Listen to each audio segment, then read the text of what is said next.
네, 우리가 계속해서 성경 인물 이야기를 쭉 묵상하다가 이제 추석 명절을 맞이하고 또 조금 쉬어가는 의미에서 어떤 말씀을 여러분들과 함께 나눌까라고 제가 기도하고 묵상을 하다가 오늘 이 여호수아의 고백이 오직 나와 내 집은 여호와를 섬기겠노라라는 이 고백이 제 마음에 묵상이 됐고 또 이 제목으로 여러분들과 함께 말씀을 나누고자 합니다.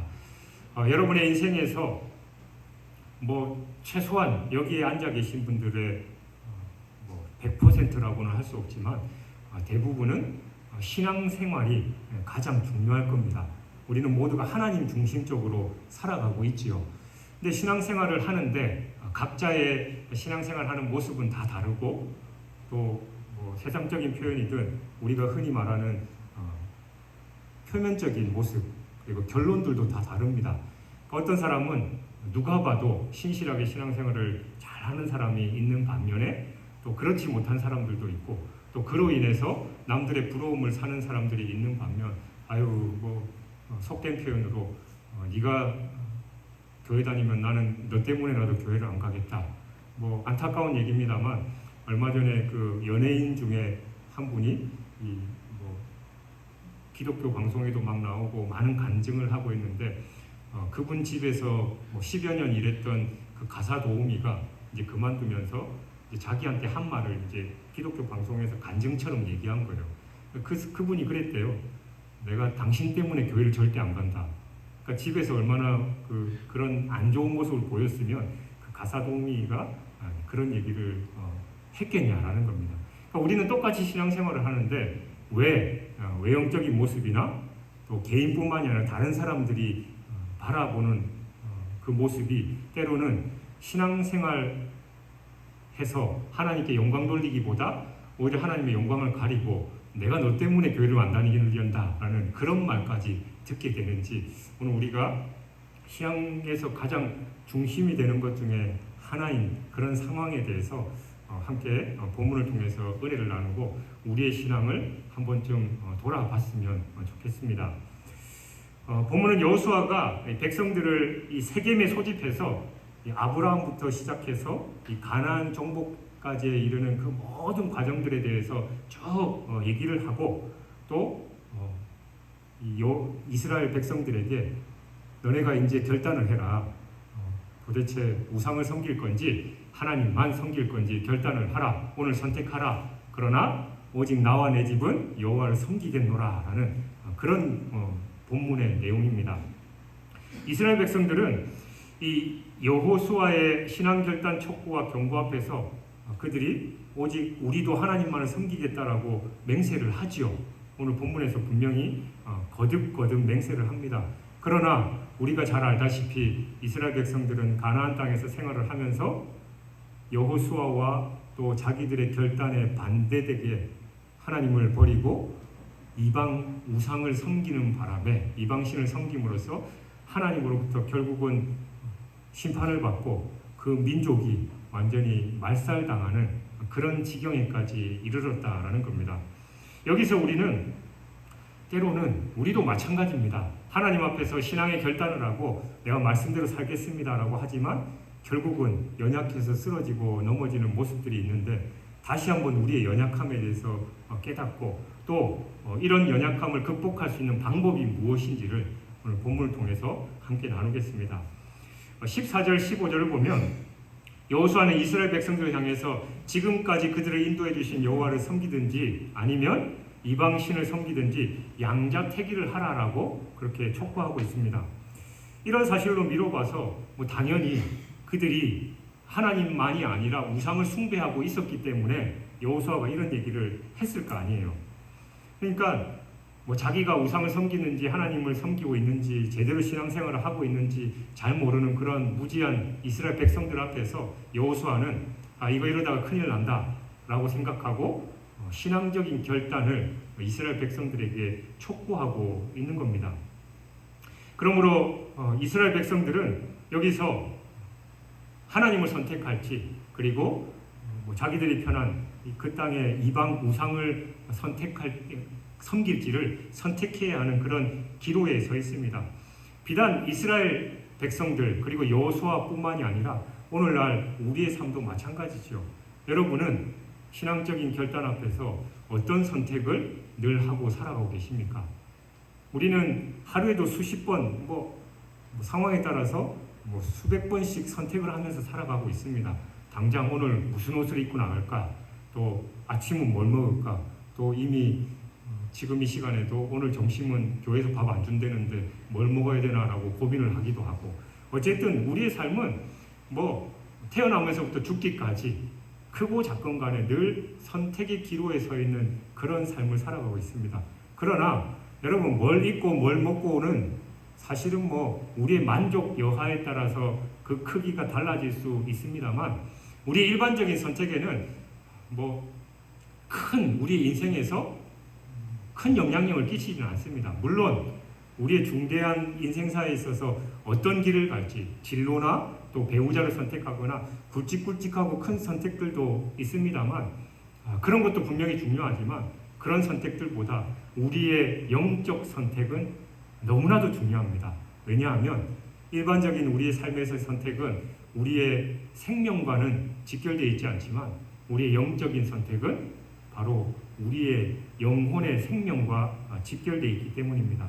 그건 사망이냐 생명이냐를 가름하는 선택이기 때문에 영적인 선택은 너무나도 중요합니다. 최초의 인류였던 그 아담과 하와가 선악과를 바라보면서 선택의 기로에 서 있었죠. 분명히 하나님께서 먹으면 반드시 죽으리라 라고 말씀하셨는데, 보니까 보암직도 하고 먹음직도 하고 지혜롭게 할 만큼 탐스럽기도 한 그런 상황에서 먹을 수도 있고 먹지 않을 수도 있는 그런 선택이었지만, 그런 영적인 선택 앞에서 아담과 하와는 육적인 욕구를 통해 선택함으로 말미암아 그 한 번의 선택으로 우리의 인류는 사망에 거하는 그런 운명에 처할 수밖에 없었다라는 겁니다. 그러니까 그 사과, 선악과 먹고 안 먹고 단순한 그런 문제가 아니라 바로 우리의 생명과 영생이 직결되어 있기 때문에 영적인 선택은 너무나도 중요한 것입니다. 오늘도 하나님께서는 생명과 복 그리고 사망과 화를 우리 앞에 두셨다라고 신명기 30장 15절 말씀은 그렇게 말하고 있습니다.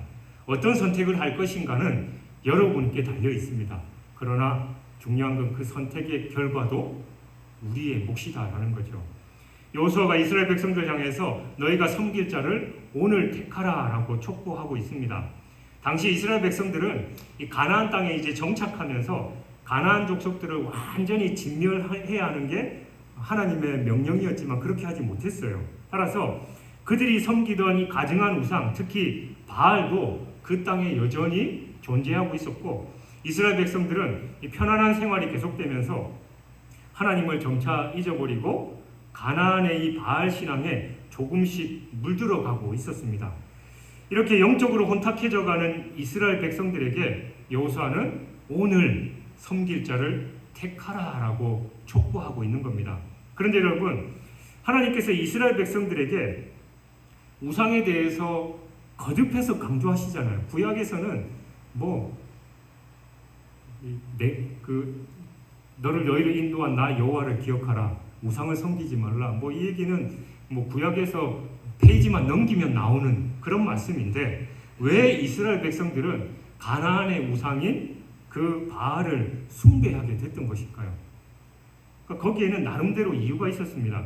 고대 사회 사람들은 이 지역신 개념을 가지고 있었어요. 그러니까 각 동네마다 그 동네를 다스리는 신이 있었고, 나라마다 신이 있었고, 옛날 그리스 로마 신화 보면 그 있잖아요. 사랑의 신도 있고, 출산의 신도 있고, 바다의 신도 있고, 하늘의 신도 있고, 땅의 신도 있고. 그러니까 그 당시의 사고방식이 어떤 지역적인 그런 신 개념이 다 있었다라는 겁니다. 그런 관념에서 이스라엘 백성들도 그 사회의 영향력을 받고 사니까 예외는 아니었습니다. 그래서 그들은 가나안에 정착한 지금에 와서는 광야의 신 혹은 전쟁의 신으로 생각했던 하나님보다는 가나안의 신이자 풍요의 신으로 여겨진 바알을 숭배하는데 그게 이제 자신들에게 더 유익하다고 생각했던 거예요. 그러니까 하나님은 유일신이고 천지 만물을 창조하신 그 하나님이 아니라 그들의 개념 역시도 하나님은 자기를 출애굽시켜 주시고 광야에서 자기를 보호하시고 전쟁에서 자기들을 승리하게 해주신 그런 신 정도로만 인정했다라는 거예요. 그러니까 이제 더 이상 가나안 땅에 이제 편안하게 살다 보니까 그런 하나님보다는 여기서 농사 잘 되게 해주고 또 뭐 아들 딸 잘 낳고 평안하게 살 수 있도록 도와줄 수 있는 그 바알이 자기들에게 훨씬 더 유익하다고 생각해서 그 바알 신을 섬기고 있었던 그런 상황이었습니다. 사실 유일신이 아니라 다신적인 사고와 지역심적인 사고라는 이스라엘 백성들에게는 이 바알이라는 그 신이 엄청난 매력을 지니고 있었고, 이 가나안 땅에서 풍요로운 생활을 위해서는 이 바알이라는 신이 자기들에게 꼭 필요했던 것입니다. 따라서 이스라엘 백성들은 여호와의 신앙을 버리고 그 지역의 신인 바알을 섬기게 됐던 것이지요. 사실 이렇게 꼭 필요하기 때문에 신앙을 포기해야 한다라는 유혹은 이 가나안 정착기의 이스라엘 백성들뿐만이 아니라 오늘날을 살아가고 있는 우리에게도 동일합니다. 여러분, 주의를 지키는 것보다 인간관계를 위해서 일가 친척 결혼식이나 또 지인 결혼식 참석하는 게 오히려 더 우리에게 유익이 될 때도 있습니다. 이번 달에 꼭 필요한 물건을 구입하기 위해서 이번 달은 11조를 넘어가는 경우도 왕왕 있습니다. 그리고 자식 교육에 열심인 부모들은 고3만 되면 대학 진학을 이유로 신앙을 포기하게끔 하는 일들이 참 많이 있죠. 저도 예전에 교육부서를 맡아서 사역을 할 때는 시험 기간만 되면 괴로운 거예요. 그냥 시험 기간만 되면 아이들이 학원 가고 공부한다고 다 그냥 교회가 다 빠졌는데 그때가 벌써 20년 전이니 지금은 오죽하겠습니까? 그러니까 우리의 삶에 있어서도 세상의 여러 가지 일들, 때로는 교회 나가는 것보다 우리에게 유익이 되는 그 일들 때문에 신앙을 포기하도록 하는 일들이 계속해서 주어진다라는 겁니다. 그리고 우리는 어리석게도 그러한 요구에 쉽게 신앙을 포기할 때가 많이 있습니다. 그러니까 우리의 이런 모습은 하나님이 전 우주 만물을 다스리시고 또 우리의 생사화복을 주관하신다라는 그런 신앙보다는 하나님은 우리의 신앙의 문제에서만 관여하시지 내가 인간관계 하는 거나 또 직장생활이나 그런 건 또 세상 방식이 있는데 어떻게 또 무조건 그런 것만 따라 괜히 그런 거 해가지고 직장 잘리면 어떡하고 또 저 사람은 우리 결혼식에 와줬는데 내가 안 가면 또 인간관계 다 끊어지고 그러는데 하나님도 이해해 주시겠지. 우리는 자연스럽게 자기 합리화를 하면서 하나님, 이 세상을 다스리시고 내 삶의 주권을 가지고 계신 그 하나님을 인정하기보다는 세상적인 방식으로 살아갈 때가 많이 있다는 겁니다. 그러니까 이스라엘 백성들이 자기들을 구원하시고 광야에서 구름 기둥과 불 기둥으로 지켜주신 그 하나님을 버리고 바알 신들을 섬기는 거, 이 사람들 양심이 있지, 어떻게 하나님을 버릴 수 있어. 우리는 욕하지만 우리의 삶도 마찬가지다라는 겁니다. 우리도 똑같이 나를 구원하시고 나의 생사화복을 주장하시는 하나님이다라고 고백하지만 실질적인 내 삶의 문제에 있어서는 하나님보다는 그런 일들을 우선시하는 그 모습이 바로 이 이스라엘 백성들의 모습과 뭐가 다르냐라는 것이죠. 여호수아는 오늘도 우리를 향해서 동일하게 말씀합니다. 너희가 섬길 자를 오늘 택하라. 여러분, 바로 지금이 신앙의 결단을 내릴 때입니다. 내일, 모레가 아니라 오늘 택하라라고 여호수아는 분명히 말씀합니다. 하나님과 사탄 그리고 그리스도와 세상 사이에서 너희는 뭘 선택할래? 지금 선택하라라고 하나님께서 말씀하시는 겁니다. 그리고 14절을 보면 여호수아는 이스라엘 백성들을 향해서 온전함과 진실함으로 하나님을 섬기라라고 말씀합니다.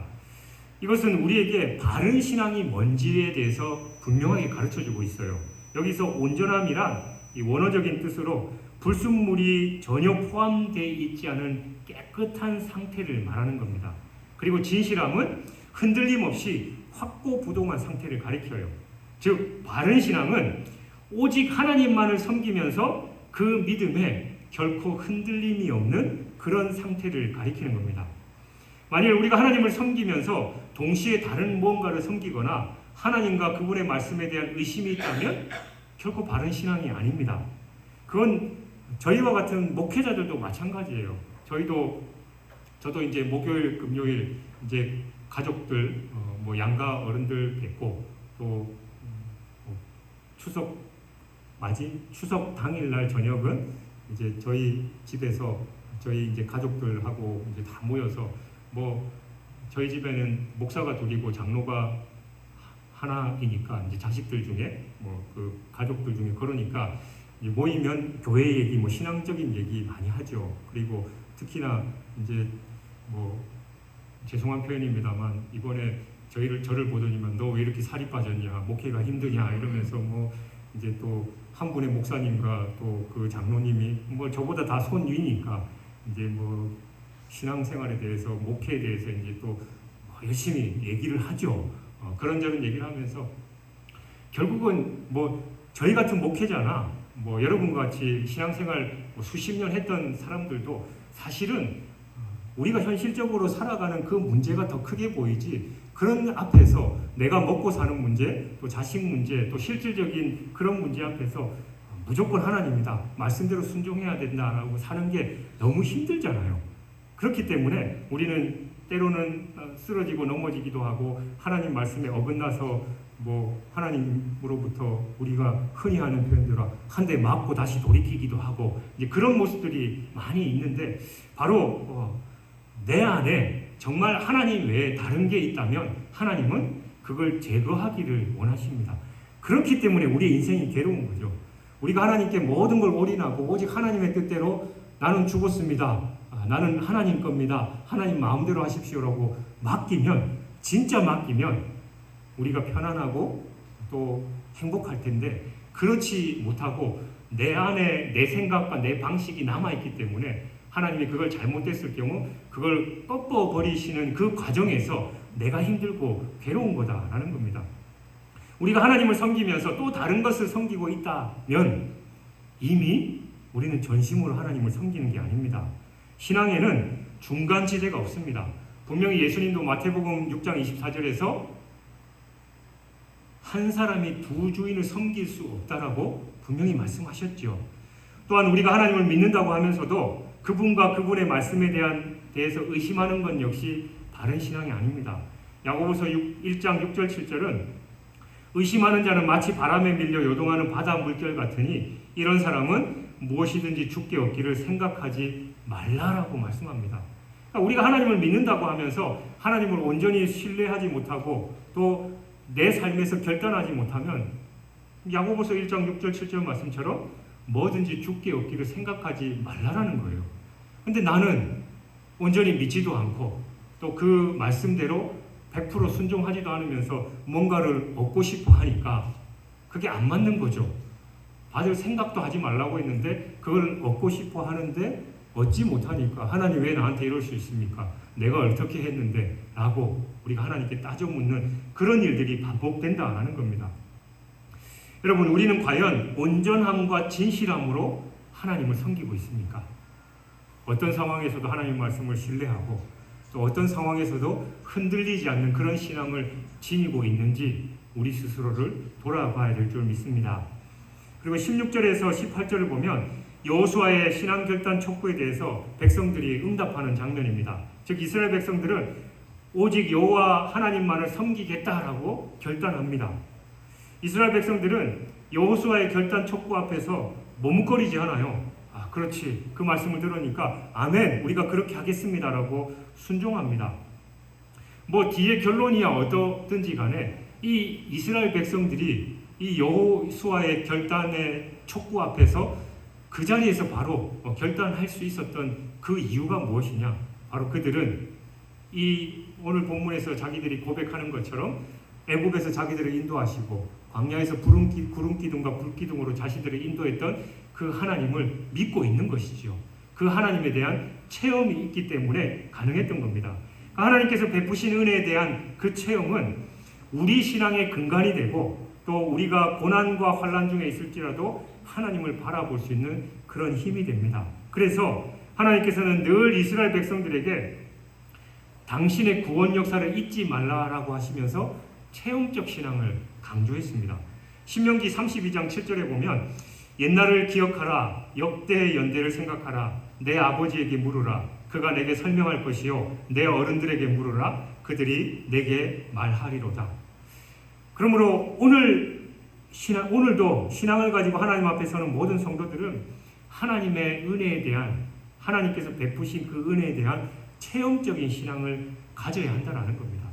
여러분, 옛날에 힘들고 어려웠을 때 하나님께서 여러분들을 인도하시고 또 하나님께서 그 어려움에서 건져주신 그 체험이 있는 분들은 그런 부분에서 흔들리지 않습니다. 그래, 내가 옛날에 그랬을 때 하나님께서 나를 지켜주셨지. 그래서 그런 부분에서는 하나님의 은혜 앞에서 우리가 견고히 설 수 있는 것과 마찬가지로 이스라엘 백성들도 그 광야길을 거쳐오면서 하나님의 은혜를 알았기 때문에 오늘 여호수아의 그 촉구 앞에서 담대하게 결단을 할 수 있었던 것이지요.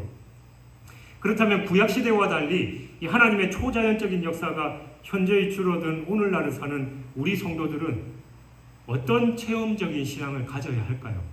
물론 과거에 우리가 나름대로 체험적인 신앙이 있었고 또 말 그대로 성경에 나오는 기적적으로 내 질병이 고침받는 그런 체험도 있는 분들도 분명히 있을 겁니다만 오늘날 옛날에 비해서 그리고 구약시대나 또 신약시대에 비해서 그 역사들이 현저히 줄어든 것은 사실입니다.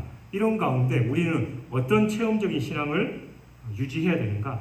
그건 다른 게 아니라 바로 예수 그리스도를 만나는 겁니다. 물론 방언이나 신유의 역사 같은 특별한 체험도 우리로 체험적 신앙을 갖게 할 수 있습니다. 그러나 가장 중요한 체험은 바로 하나님의 은혜가 가장 뚜렷하고 극대화되어서 나타난 그 예수 그리스도를 만나는 겁니다. 물론 여기서 예수님을 만난다라는 표현이 우리가 대면에서 만난다라는 그런 게 아니라 하나님이시면서 죄인과 같이 낮아지셔서 우리를 위해서 고난당하시고 십자가에 못 박혀 죽으신 그 예수 그리스도의 구속의 은혜를 나의 신앙으로 받아들여서 감사하는 것, 그게 바로 예수 그리스도를 만나는 체험적인 신앙입니다. 성경에 기록된 그리스도를 지식적으로만 아는 게 아니라 우리의 전 존재를 열어서 그리스도와 연합하고 성령의 지배를 받는 삶이 우리 가운데 있어야 한다는 것이죠. 십자가의 은혜를 늘 묵상하면서 감사가 넘쳐나고 또 성령의 충만함으로 늘 말씀 안에 거하고 그 성령의 음성에 순종하면서 살아가는 것, 그 하루하루가 쌓이는 게 바로 우리의 삶의 체험적 신앙이다라는 겁니다. 진리의 말씀 위에 든든히 서 있고 성령의 음성에 늘 귀 기울이면서 하나님과 동행하는 삶을 살아가는데 우리의 신앙이 흔들릴 리 만무하잖아요. 바로 그런 신앙이 오늘날 우리의 체험적 신앙이어야 하는 겁니다. 그래서 날마다 말씀하시는 그 하나님의 음성에 우리가 순종할 수 있게 되는 것이죠. 그리고 19절에서 21절을 보면 백성들을 향한 이 여호수아의 두 번째 신앙의 결단 촉구와 오직 하나님만을 섬기겠다라는 백성의 응답이 또 거듭 기록되어 있습니다. 앞서 여호수아가 백성들에게 우상을 섬기지 말고 하나님을 섬기라고 촉구할 때 이미 백성들은 한번 결단한 바 있습니다. 그런데 바로 이어서 여호수아는 다시 한번 백성들에게 이 순종하는 믿음을 주지시키고자 오히려 더 강력한 경고의 메시지를 선포하고 백성들은 다시 그 메시지를 듣고 하나님만을 섬기겠다라고 다짐하지요. 그리고 뒤에 22절, 23절에서 보면 3차에 걸쳐서 여호수아가 백성들에게 신앙의 결단을 촉구하고 다시 백성들이 응답하는 걸 볼 수 있습니다. 그렇다면 여호수아가 왜 이렇게 제차, 3차 백성들에게 다짐을 받는 걸까요? 물론 지독하게 말을 안 들으니까 계속해서 거듭 말하는 경우도 말할 수도 있겠습니다만 그건 이스라엘 백성들이 이 가나안 땅에서 살아갈 때 이방 문화와 또 우상의 유혹에 대해서 순간적이고 감정적인 결단이 아닌 계속적이고 의지적인 결단이 있어야 한다는 걸 보여주는 겁니다. 이러한 경우는 이 가나안 땅처럼 영적으로 혼란한 이 세상을 살아가는 우리 성도들에게도 동일합니다. 우리가 그냥 감정적으로 늘 하나님의 은혜 안에 거하면서 그렇지 하나님 말씀에 순종해야지 이것도 분명히 필요합니다만 의지적으로 또 우리가 이 계속적인 결단이 필요하다라는 거죠. 그래서 저도 여러 번 말씀드렸지만 새벽기도 기도의 첫 마디가 하나님 도와주십시오. 성령께서 인도해 주셔야 됩니다.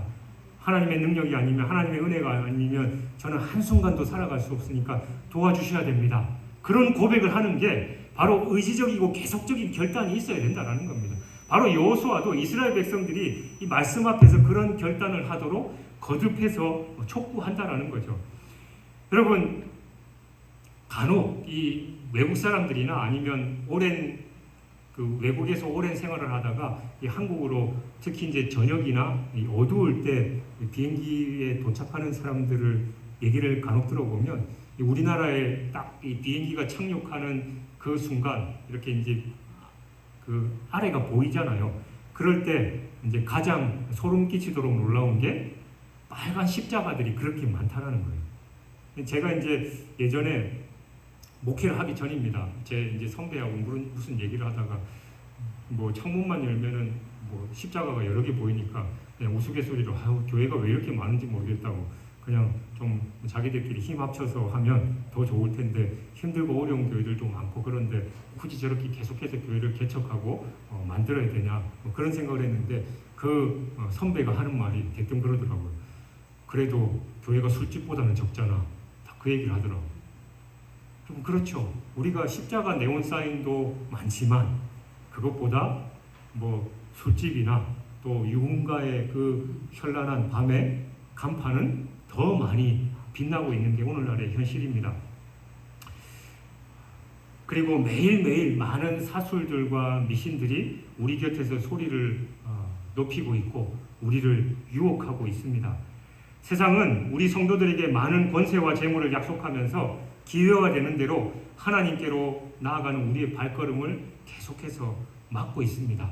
이런 가운데 우리는 그런 유혹에 넘어가지 않기 위해서는 늘 하나님의 말씀을 묵상하고 그 말씀에 순종하기 위해서 나 스스로를 결단하고 또 말씀의 결단에도 늘 쓰러지고 넘어지는 우리의 연약함을 나도 잘 아니까 하나님 도와주십시오. 성령께서 인도해 주십시오라는 그 기도의 자리에서 내 주권을 계속해서 맡기는 그런 방법밖에 없다라는 겁니다. 제가 여러분 귀에 못이 박히도록 말씀드렸듯이 말씀과 기도 외에는 다른 방법 없습니다. 신앙의 핵심이 말씀과 기도입니다. 이와 관련해서 베드로후서 3장 17절에서 그러므로 사랑하는 자들아 너희가 이것을 미리 알았은즉 무법한 자들의 미혹에 이끌려 너희가 굳센 데서 떨어질까 삼가라 라고 말씀합니다.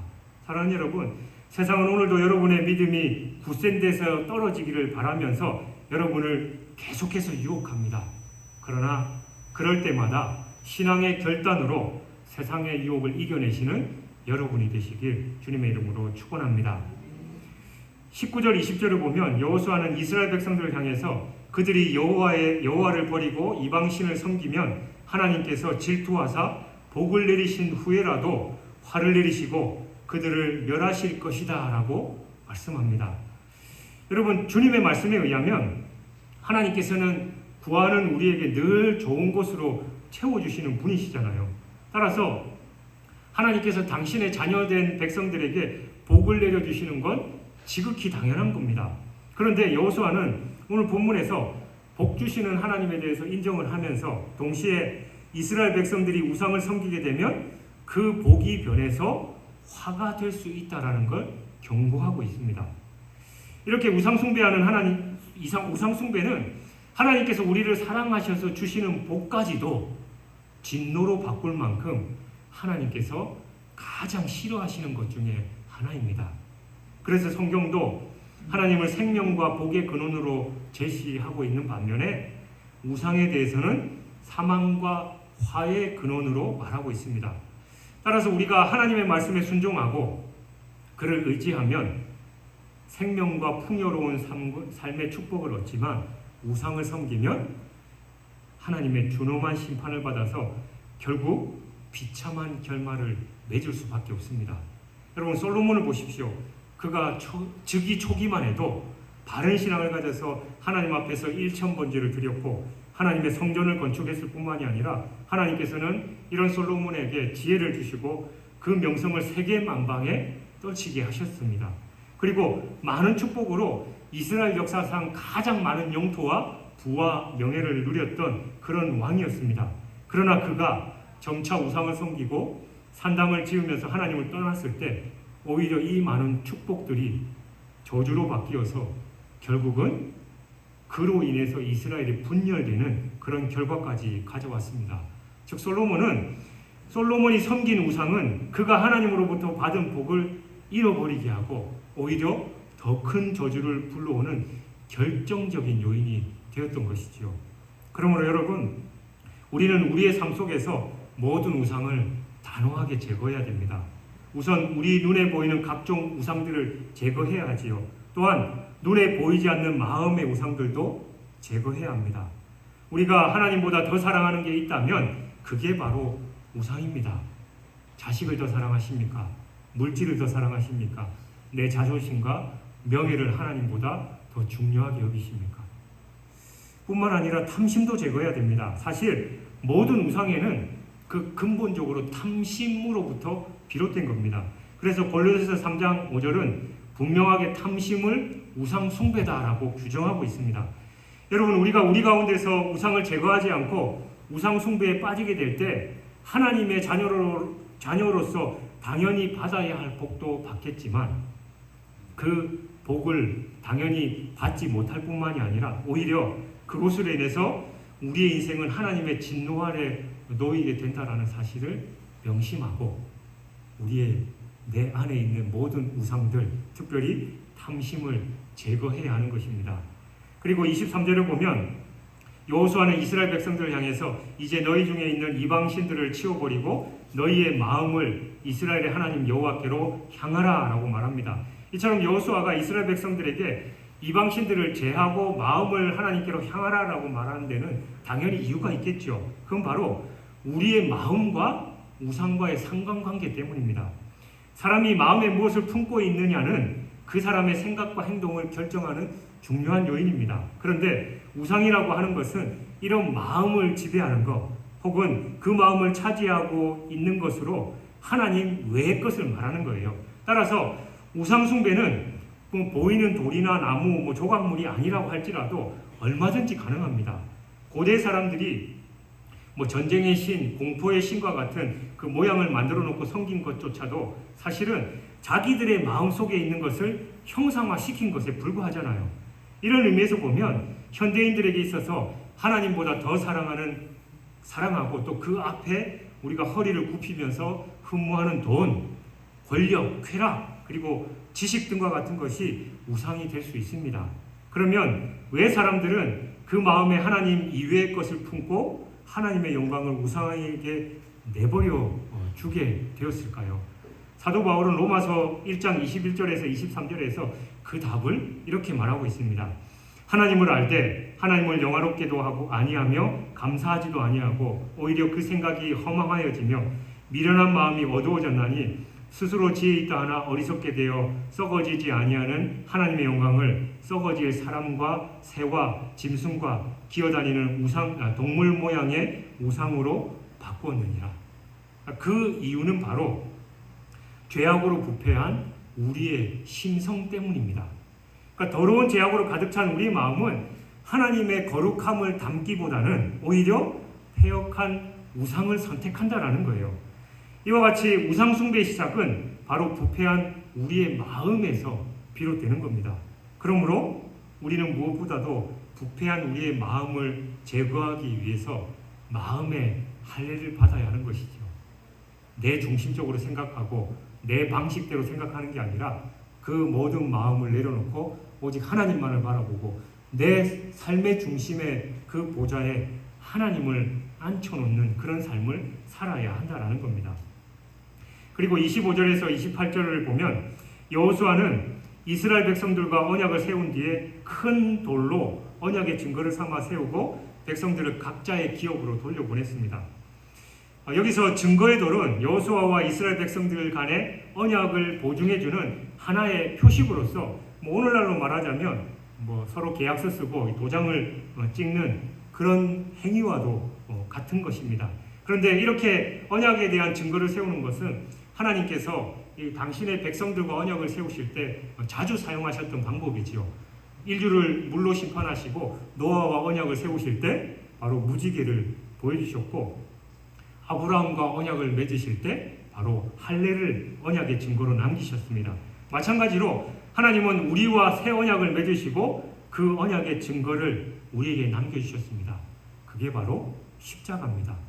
예수 그리스도께서 내 죄를 위해서 저 십자가에서 죽으시고 3일 만에 부활하심으로 우리의 구원을 이루셨음을 우리가 늘 기억하고 감사하며 그 진리 위에 서기를 바라시면서 그 십자가를 그 언약의 증거로 우리에게 허락하셨다라는 것이지요. 그래서 우리가 인생을 걸어가면서 사탄의 유혹 앞에서 또 나의 부족함 앞에서 쓰러지고 넘어질 때 우리는 바로 그 십자가를 붙잡아야 하는 겁니다. 예수 그리스도의 보혈 또 십자가의 능력만이 우리를 바른 길로 인도해 줄 수 있기 때문입니다. 사랑하는 여러분, 우리는 매 순간 결단의 자리에 서게 됩니다. 우리 앞에는 하나님과 세상이라는 서로 다른 두 길이 놓여 있습니다. 우리는 둘 다 선택할 수 없습니다. 둘 중에 하나만 해야 합니다. 한 길은 넓어 보이고 좋아 보이고 정말 행복해 보이지만 그 끝은 죽음의 길입니다. 또 한 길은 고난의 길이고 꼬불꼬불한 길이고 먼 길인 것 같지만 그 길 끝에는 생명이 있습니다. 우리는 늘 내 앞에 좋아 보이는 걸 선택해서 지금은 좋을지 모르지만 인생을 살아오면서 후회하기도 하고 또 괴로움을 당하기도 했지요. 여전히 우리는 이 시간 이후에도 선택하면서 살아갈 것입니다. 한 길은 생명과 복의 길이고 한 길은 사망과 저주의 길입니다. 여러분은 어느 길을 선택하시겠습니까? 여러분이 선택한 그 결과에 따라서 여러분의 삶은 생명의 삶이 될 수 있고 사망의 삶도 될 수 있음을 우리는 기억해야 됩니다. 저 천국에서의 뿐만이 아니라 이 땅에서도 마찬가지지요. 내가 선택하는 거에 따라서 내 신앙의 모습, 내 삶의 모습이 달라집니다. 어제 과거의 선택의 모습, 그 결과가 바로 오늘 나의 모습이에요. 그리고 오늘 내가 선택하는 그 결과에 따라서 내일 나의 모습이 달라질 수 있습니다. 여호수아의 입술을 통해서 하나님은 우리에게 말씀합니다. 너희가 섬길 자를 오늘 택하라. 오직 나와 내 집은 여호와를 섬기겠노라. 이 고백이 여러분의 입술에 충만하시길 주님의 이름으로 축원합니다.